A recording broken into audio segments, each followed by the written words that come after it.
Hello, I am Dr. Annette Tudor, Director of Schools for Bristol, Tennessee City Schools. Ensuring the safety and security of our students and staff is our top priority.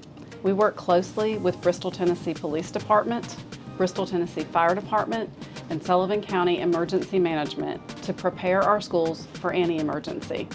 Today, you will learn about the Standard Response Protocol, or SRP, which provides clear actions for everyone during an emergency.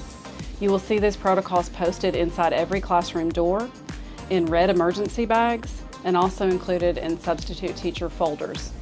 If an emergency arises, look for these cards for directions, as the Standard Response Protocols will provide clear instructions for your actions. Our collaboration with the school district and emergency services is vital for ensuring a safe environment. It's crucial that all staff, students, parents, and first responders understand how to respond during emergencies.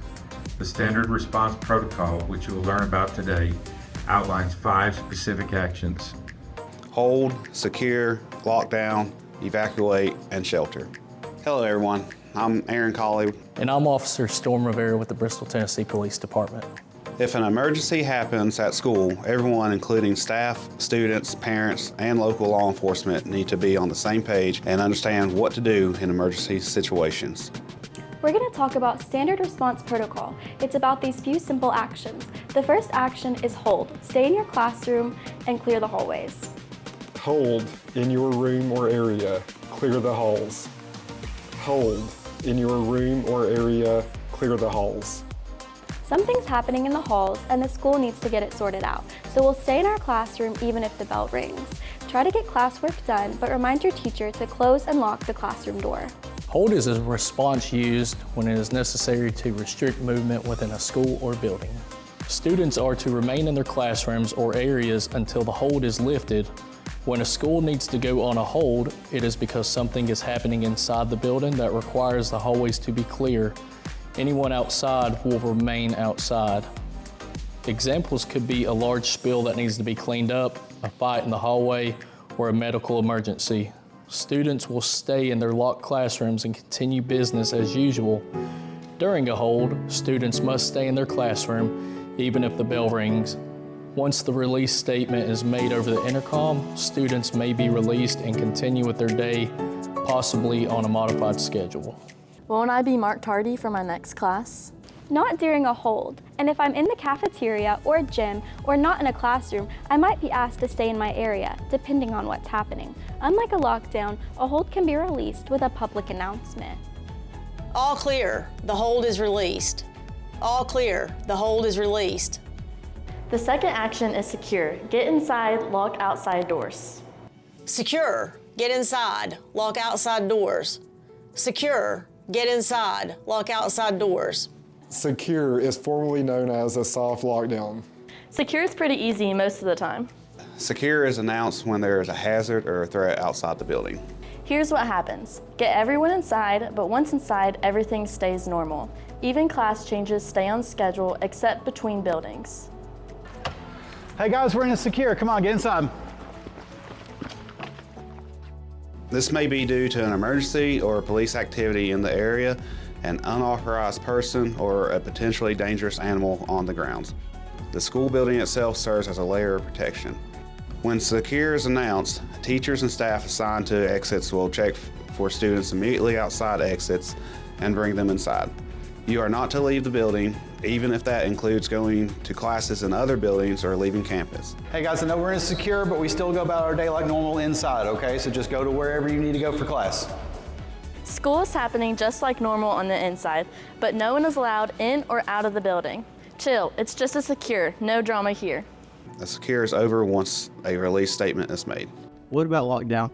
Lockdown is called in serious situations when the threat is inside the building. This may be due to an intruder or an altercation in the building or any threatening situation requiring the securing of students and staff. Lockdown, locks, lights, out of sight. Lockdown, locks, lights, out of sight. The teacher's going to close and lock the door. Right, then what happened? First, we're going to get out of sight of the corridor windows.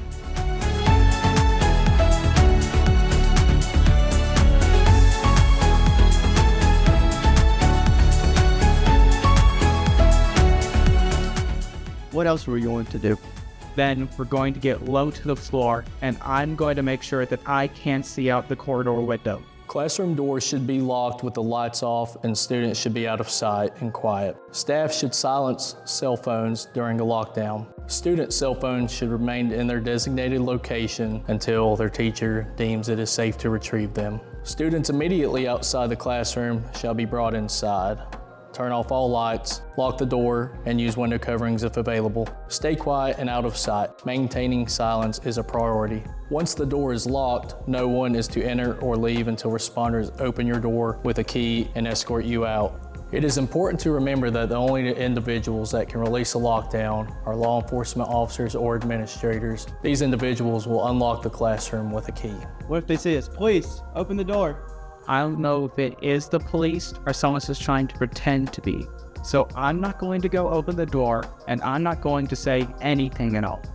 Okay, so what happens when the police releases for a lockdown? Police or administration will start to clear classrooms and open doors. Now, don't be afraid if they are yelling or they keep shouting, saying things like, "Show me your hands." It's a safety precaution. Okay, they're gonna be loud, and I need to keep my hands empty and visible. Can I bring my stuff? Probably not. Probably just what's in your pockets. The police will probably take you to a secure location that they've cleared, like the cafeteria or the gym. Don't be surprised if they search you or try to check your pockets. They just want to make sure there's nothing dangerous on you. You need to cut them a little slack because they're probably really stressed. They probably have no idea who you are, but they all have the same goal in mind, to keep you safe. So what you're saying is, cut everyone a little break, and we can actually help reduce their stress and our parents' stress. Exactly. Evacuate is announced when there is a need to move staff and students from one location to another. Evacuate. Report to your outside designated location. Evacuate. Report to your outside designated location.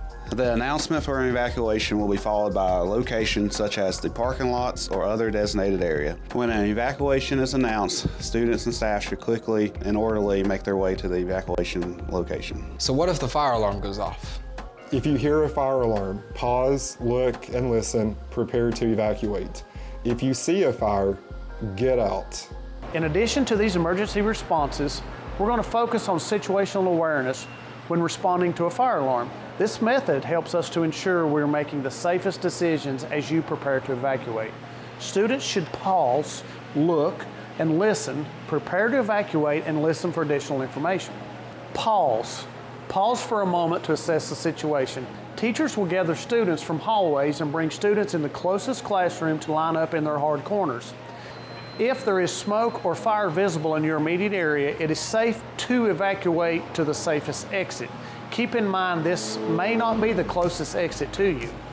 Look around for any signs of smoke, fire, or unusual odors. Use the life safety map on the wall to identify the nearest exit routes. Determine your safest route, including secondary ways of interest. If a staff member sees a fire or is aware of why the fire alarm is sounding, notify the office immediately. Listen. Listen for unusual sounds that may cause you to alter your route. Listen for additional instructions over the intercom or from designated safety personnel. An announcement over the intercom, on the school radios, or if the green evacuation lights are flashing, this will signify you should exit the building.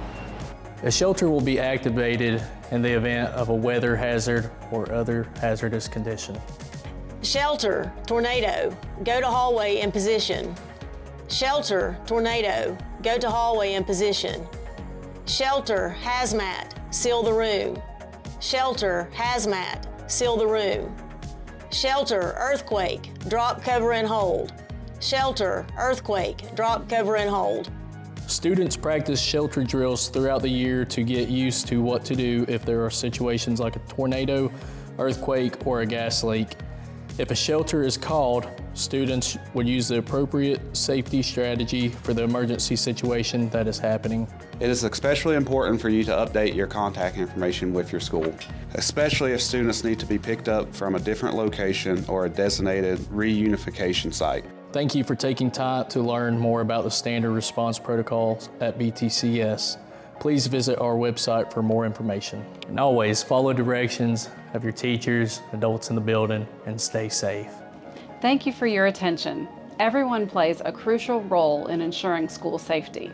From responding to an emergency in a hold, secure, lockdown hazard, or to reporting bullying or a threat through the Safe School Helpline. Be sure to do your part to ensure safety in and around our school campuses.